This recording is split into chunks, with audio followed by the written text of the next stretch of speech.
Hello, magandang araw! Welcome sa aking kusina. Ayan nga po, ang green onions na ginayat, hipon na medyo binusa ko na po, may 2 itlog, at ang aking naka-layered na tofu at naumpisan ko pong i-layered na rin sa ibabaw ng tofu ang aking hipon. Ayan, may 2 pong itlog at akin po yan ibibitin para po ilagay sa ating i-steam na tofu with hipon. Ayan po. Napakasimple lamang po ang ating ulam at lutuin. Siyempre, affordable na po at masarap pa. Ayan, dinagdagan ko po o nilagyan ng 1/4 na tubig, yung warm po, para ma-incorporate sa aking beaten egg. At ayan po, tuloy ko lang pong i-beat yan.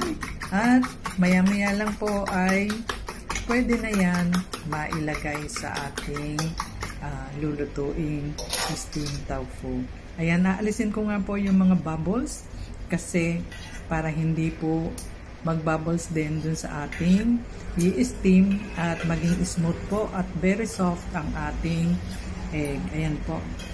Simple lamang po yan. Madaling lutuin. At nandiyan na po ang mga sangkap. Hindi na po maraming sangkap ang ating kailangan. Ayan.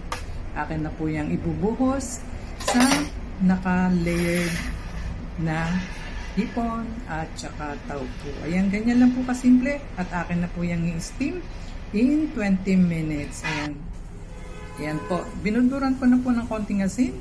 At nagpakulo naman po ako ng mainit na mantika at aking ibinuhos sa green onions at siling pula. Kaya yan, ready na po ang ating pagkain. Thank you for watching. At syempre, bye-bye for now. See you in my next vlog.